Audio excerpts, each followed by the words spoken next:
The slave markets of New Orleans were accustomed to noise, auctioneers shouting prices, chains clinking against wooden platforms, buyers arguing over strength and age. But on that particular morning, something unusual settled over the crowd. Conversations faded mid-sentence. Men who had seen hundreds of human beings sold like livestock suddenly stood still. Even the horses seemed restless, as if sensing that something had shifted in the air.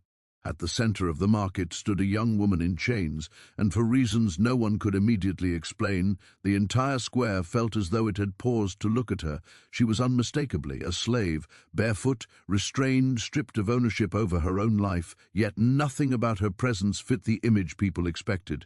Her posture was straight, her movements slow and deliberate, and her expression calm in a place designed to break spirits. Sunlight fell across her face in a way that made her skin glow softly, drawing attention to features so striking that murmurs spread before the auctioneer could speak. Her eyes were deep and steady, holding neither panic nor submission, but something far more unsettling, awareness. People were not merely observing her, they felt observed in return. Slave markets were meant to be dehumanizing. Buyers inspected teeth, muscles, scars, and posture as if evaluating animals. Pain, humiliation, and fear were part of the routine. But as she stood there, chains wrapped around her wrists, that routine fractured. The auctioneer hesitated, his confident rhythm faltering. He cleared his throat once, then again, unsure how to present her. Her beauty disrupted the logic of the place.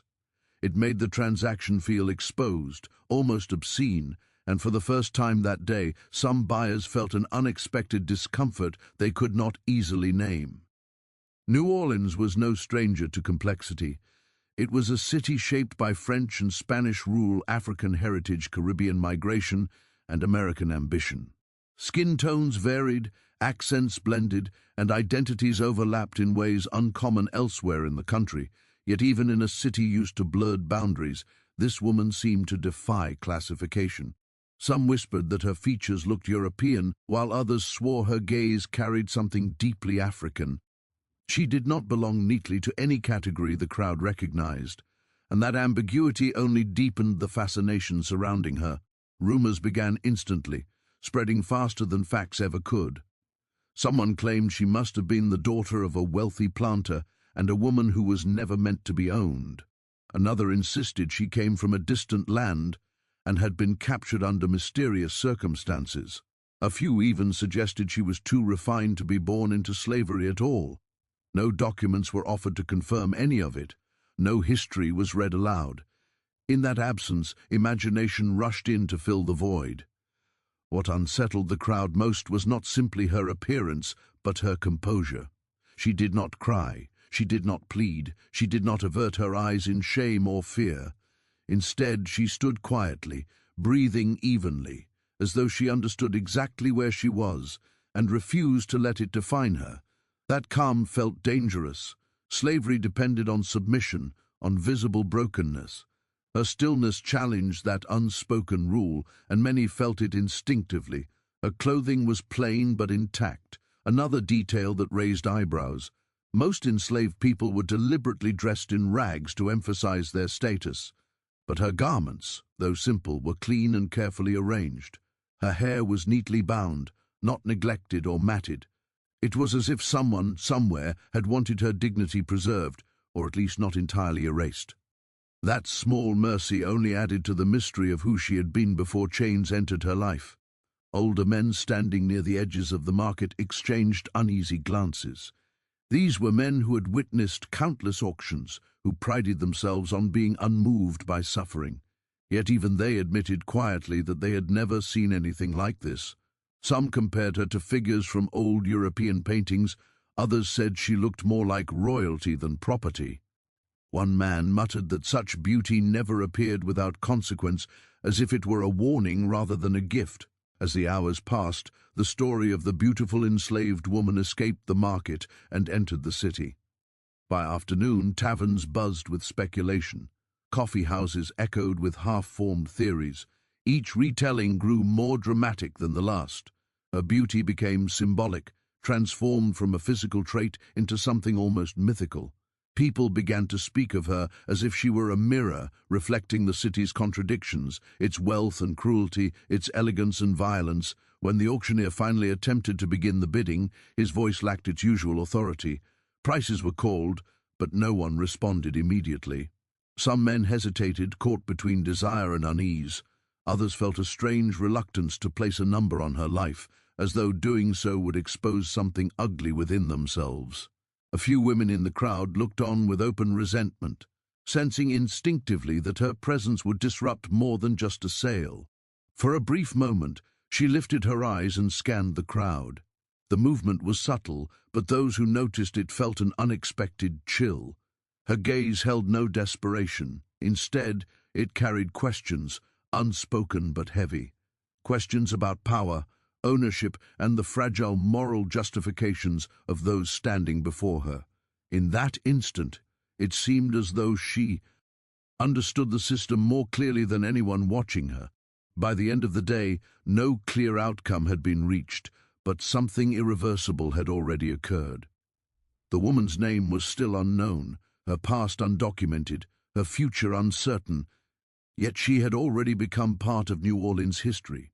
Stories formed around her faster than truth ever could, blurring the line between reality and legend.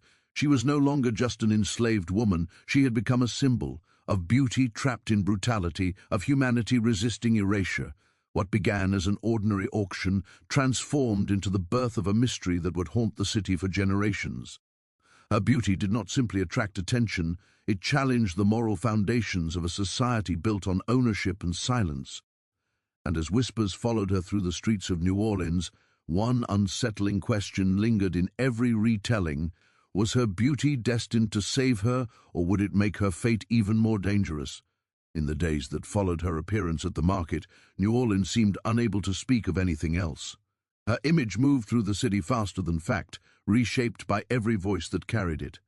In candlelit parlors and smoke-filled taverns, men leaned closer to one another, lowering their voices as though the woman herself might overhear them. She was no longer discussed as a person, but as a fascination, an object of speculation, desire, and unease. Some spoke of her beauty with open hunger, others with resentment, and a few with something that sounded dangerously like fear. Among the city's elite, curiosity quickly turned into obsession. Wealthy plantation owners, merchants, and politicians, men accustomed to owning not just land and labor but influence, began asking questions. They sent servants to inquire discreetly, pretending indifference while offering generous sums for information. Who had brought her to market? From which plantation had she come? Why had no proper records followed her? The absence of answers only fueled their interest. In a society built on documentation and control, an untraceable woman felt like a flaw in the system, and flaws demanded attention. Whispers grew darker as desire took root. It was said that several powerful men had already tried to arrange private viewings, hoping to secure her before she could be sold publicly. Some offered bribes, others attempted to leverage favors owed. Behind polite smiles and refined manners, competition brewed. The woman's beauty had become a currency, and men who rarely lost what they wanted were unwilling to step aside quietly. What disturbed them most was not just her appearance, but the way she unsettled their confidence. She did not respond to their stares the way other enslaved women did. There was no visible fear, no practiced submission. That absence felt like defiance. At social gatherings, her name surfaced in half-finished sentences. Ladies dressed in silk pretended disinterest, yet listened carefully as rumors spread. Some dismissed her as a temporary novelty, while others sensed a threat. Beauty, in the rigid social hierarchy of New Orleans, was meant to exist within boundaries. When it appeared where it did not belong, it disrupted order. A beautiful enslaved woman challenged not only racial divisions, but also the carefully maintained illusions of moral superiority held by the city's ruling class. Letters began circulating quietly, sealed with wax and written in cautious language. Some spoke of arrangements, others of protection, and a few hinted at intentions far less honorable.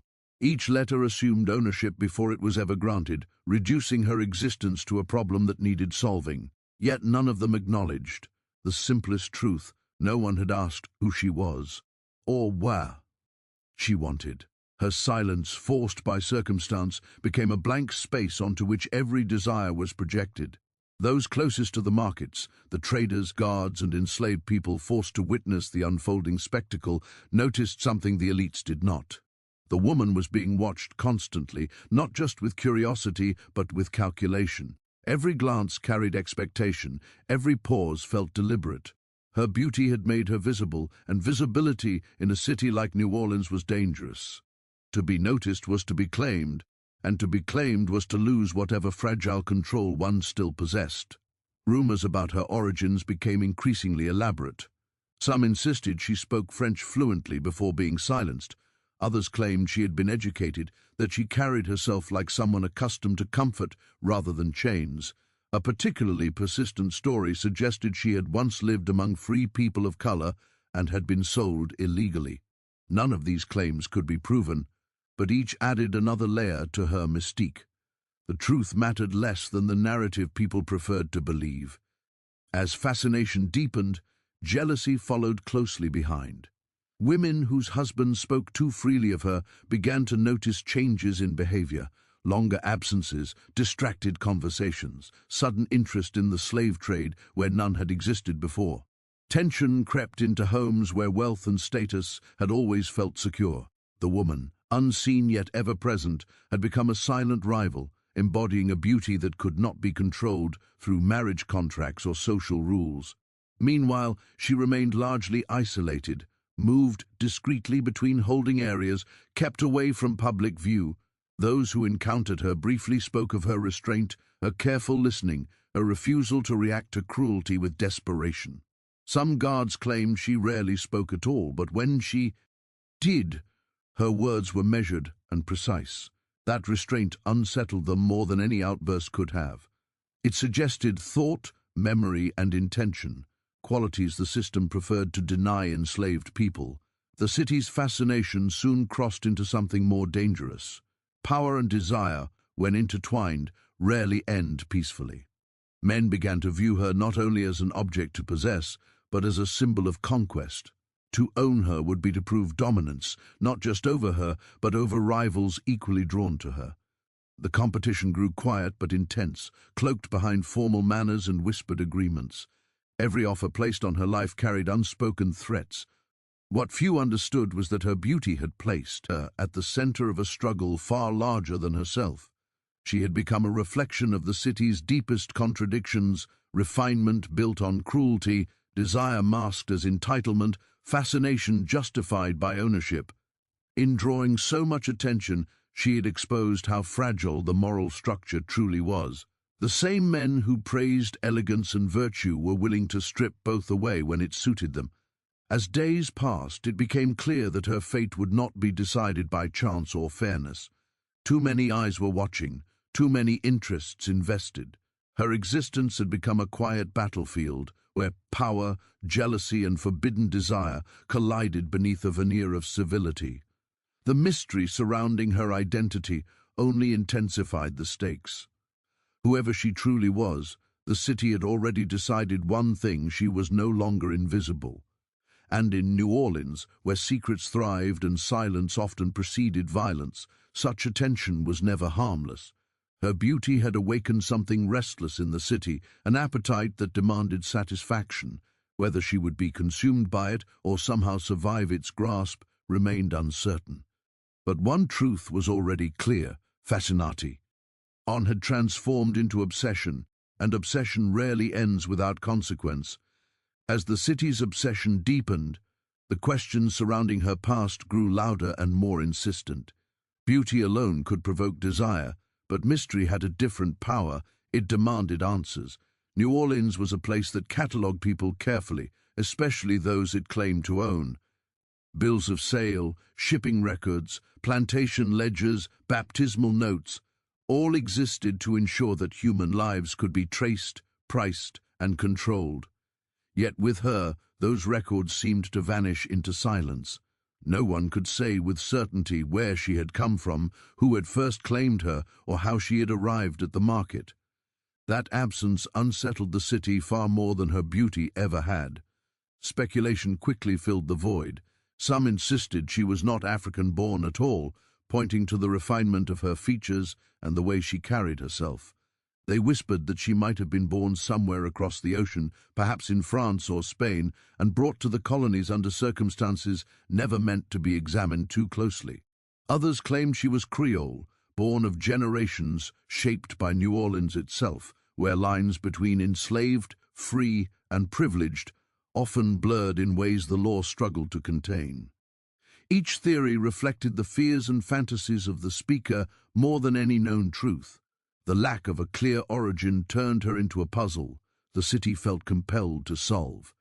Men who had never questioned the past of an enslaved person before now debated genealogy, accent, and posture as if examining evidence in a trial. Some swore she understood French when spoken nearby, even if she never responded.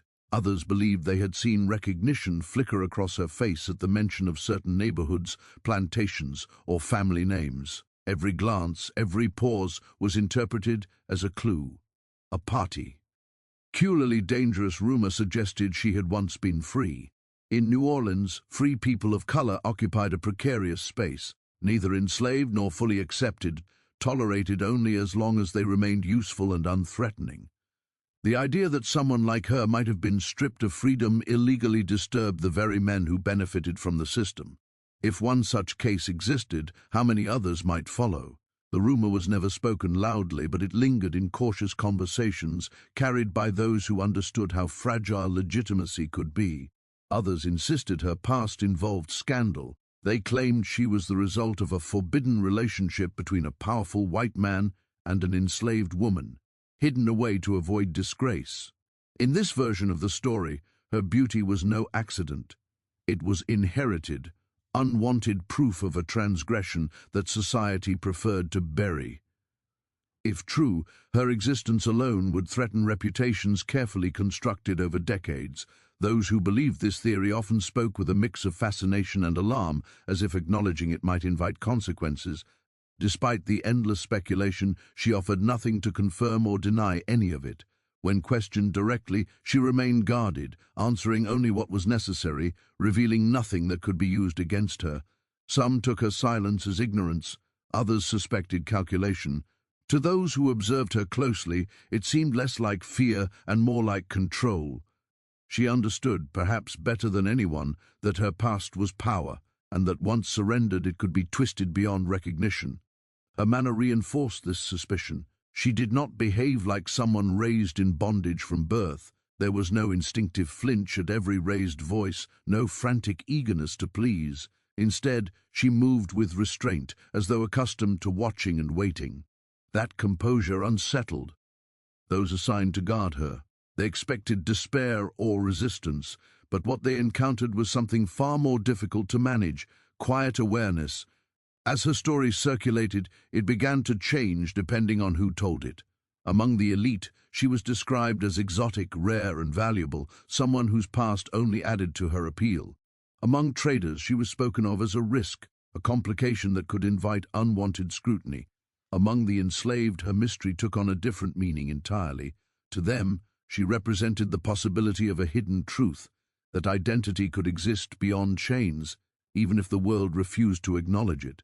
Some claimed she carried herself like someone who had once been educated. Her speech, when she did speak, was careful and deliberate, lacking the broken cadence expected of someone denied learning.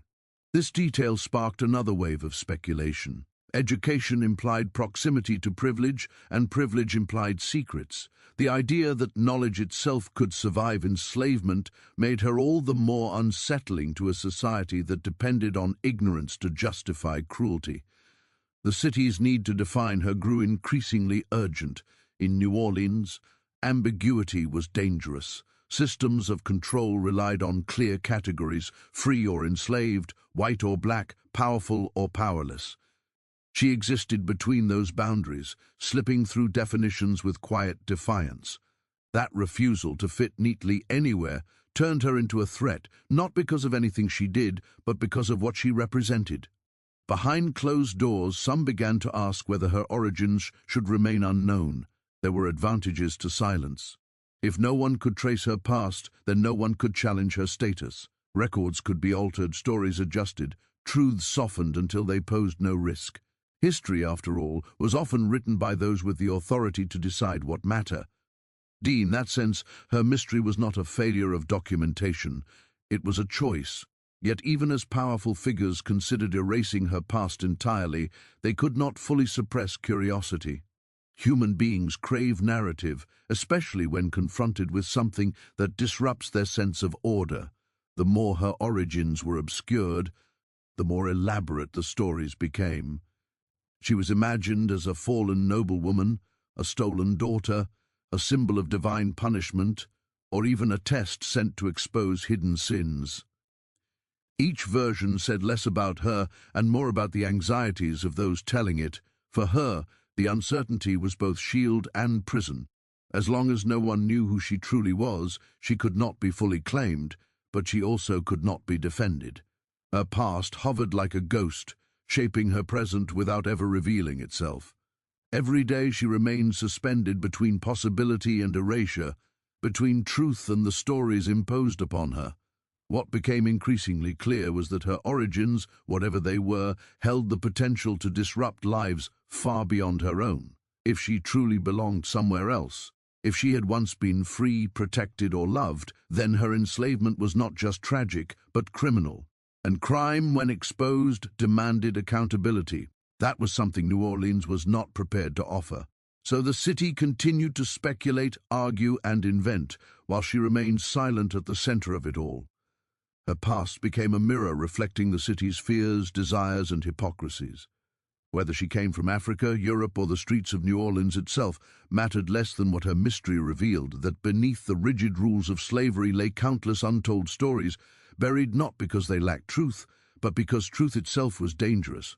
In the end, her origins remained unresolved. Not because the answers did not exist, but because too many people preferred them hidden. And in that silence, her mystery grew stronger, turning her into something more than a woman bound by chains. She became a question the city could not answer without confronting itself, and that was a confrontation New Orleans was determined to avoid. As her presence continued to disturb the fragile balance of the city, admiration slowly curdled into something darker. Power, once intrigued, began to feel threatened. New Orleans was a place where influence operated quietly, behind closed doors and polite smiles. But the woman's existence strained those invisible mechanisms.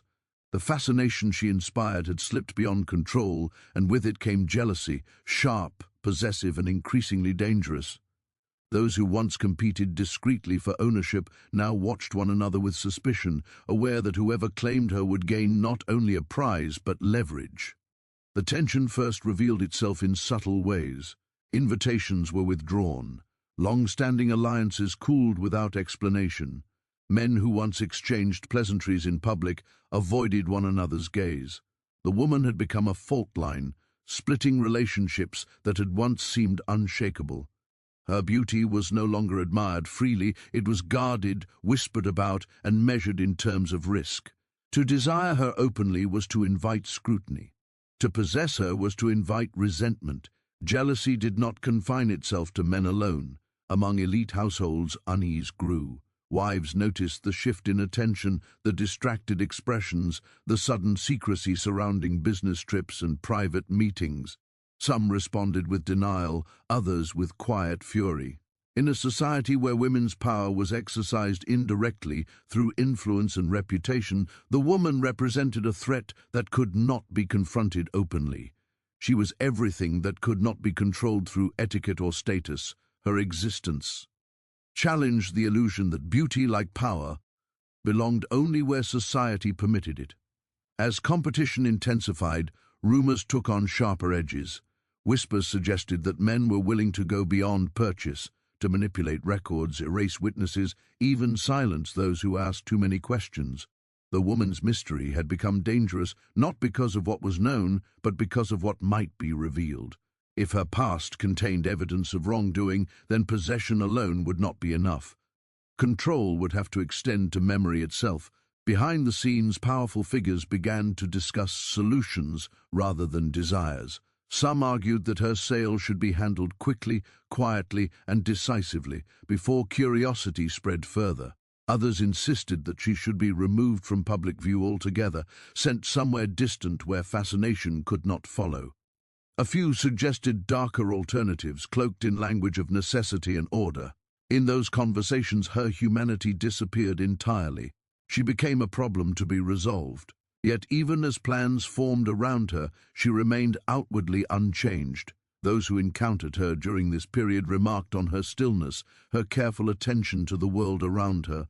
She listened more than she spoke, observing the shifts in tone, the tension in voices, the way guards changed positions when certain men approached. She understood, perhaps instinctively, that something was unfolding beyond her control and that survival now depended on caution rather than resistance.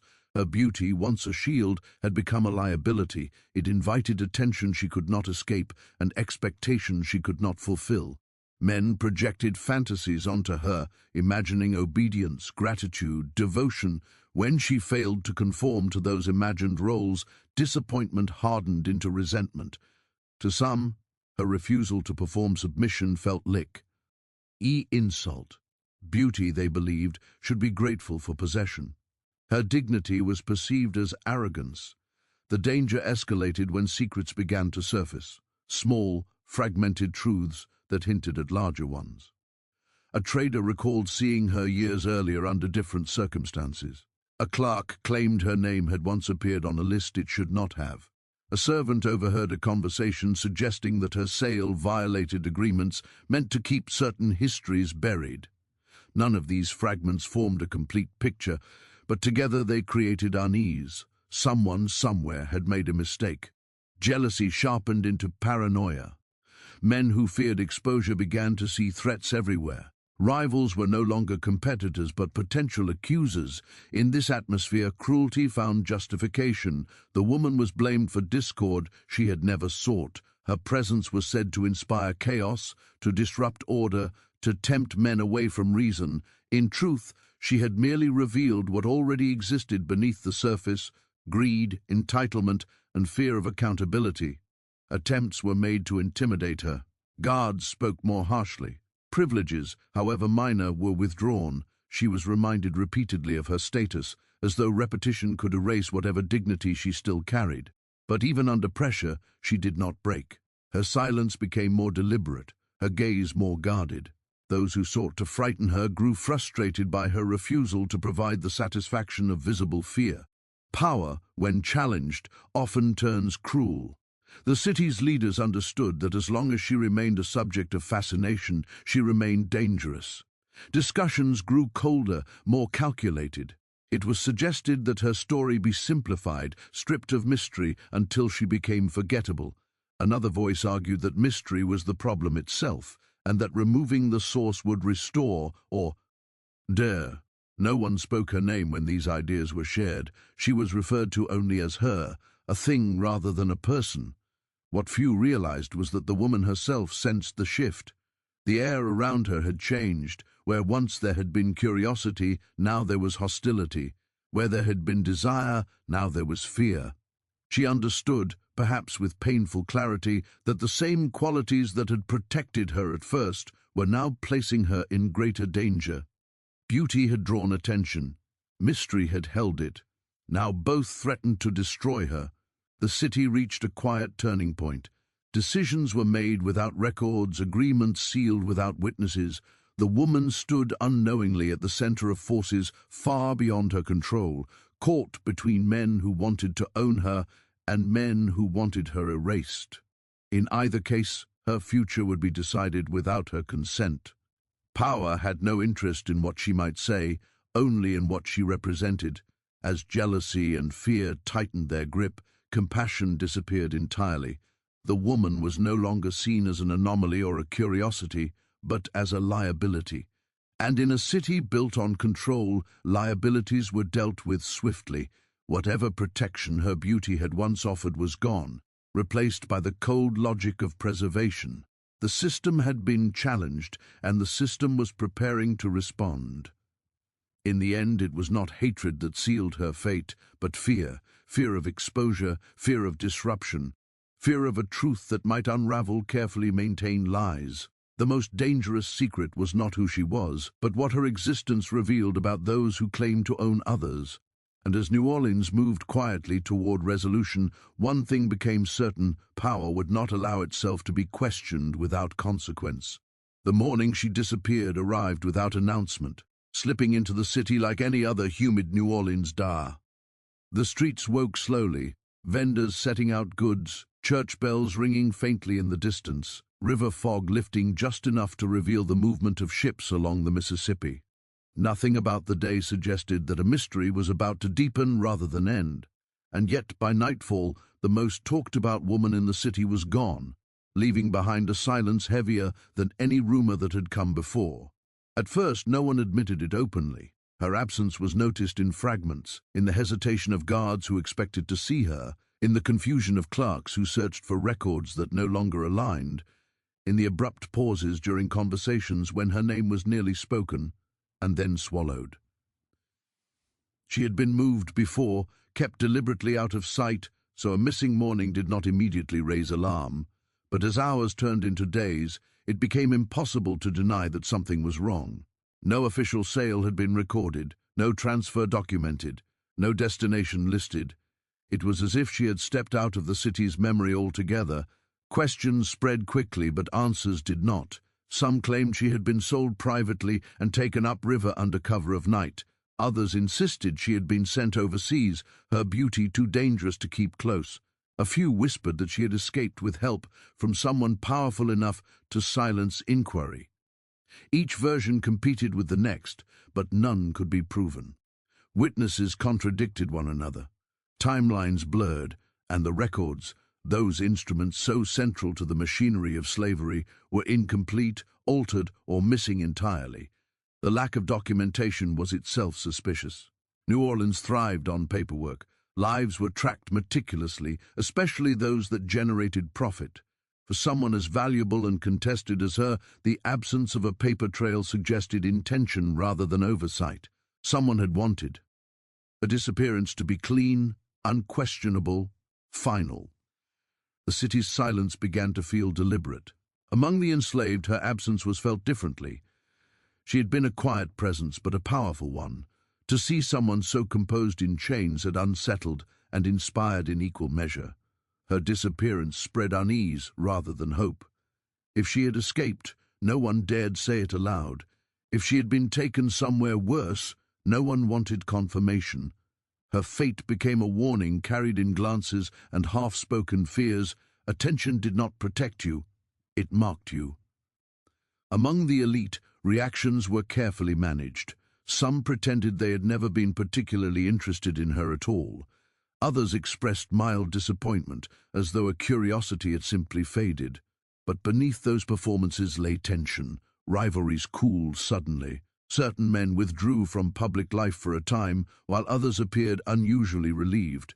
The disappearance had resolved something, but not cleanly. It had merely buried it. As weeks passed, her story began to change. What had once been spoken of with fascination was now retold with uncertainty. Details softened, timelines shifted, her beauty became exaggerated or understated depending on who spoke. Some claimed the entire affair had been overblown, a momentary distraction inflated by gossip. Others insisted she had never truly existed as described. Memory itself seemed to fracture, reshaped by convenience, yet the city could not fully let her go. In quiet moments, her name resurfaced. A trader swore he saw someone who looked like her in another parish. A sailor claimed a woman with her eyes boarded a ship bound for the Caribbean. A priest hinted that a confession had been given and quietly absolved. None of these claims could be verified, but they kept her alive in the margins of conversation where truth and imagination blurred the most. Unsettling aspect of her disappearance was how quickly the city adapted. New markets opened, new scandals emerged, new stories replaced the old. Life continued as it always did.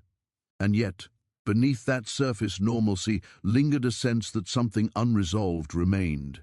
Her absence had not closed the mystery, it had sealed it, locking questions away without answers. Some believed that was the point. To resolve her fate openly would have required acknowledgement of wrongdoing, of corruption, of the violence hidden beneath polite society.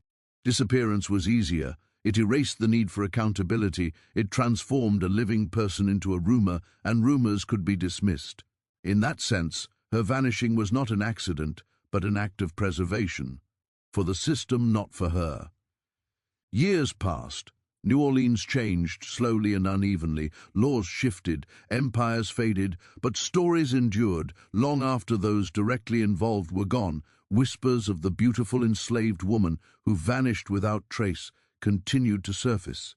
She appeared in half-remembered tales, in cautionary anecdotes, in moments when the city confronted its own past and found it incomplete. Her story resisted closure because closure would require truth. Some claimed she had survived, that she had reinvented herself elsewhere, shedding a name that had never truly been hers to begin with. In those versions, she lived quietly, intentionally forgettable, choosing anonymity over legend. Others believed she had been destroyed by the very forces she exposed, silenced to protect men whose power depended on secrecy. Both possibilities existed, suspended equally in the absence of evidence. What mattered most, perhaps, was not what happened to her, but what her disappearance revealed.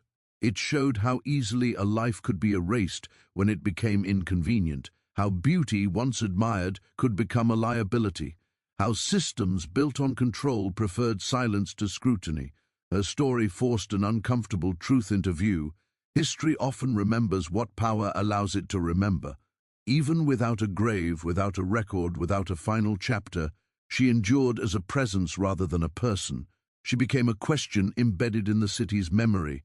Every retelling acknowledged the same uncertainty. No one knew where she went, and no one could say why with confidence. That uncertainty became her legacy.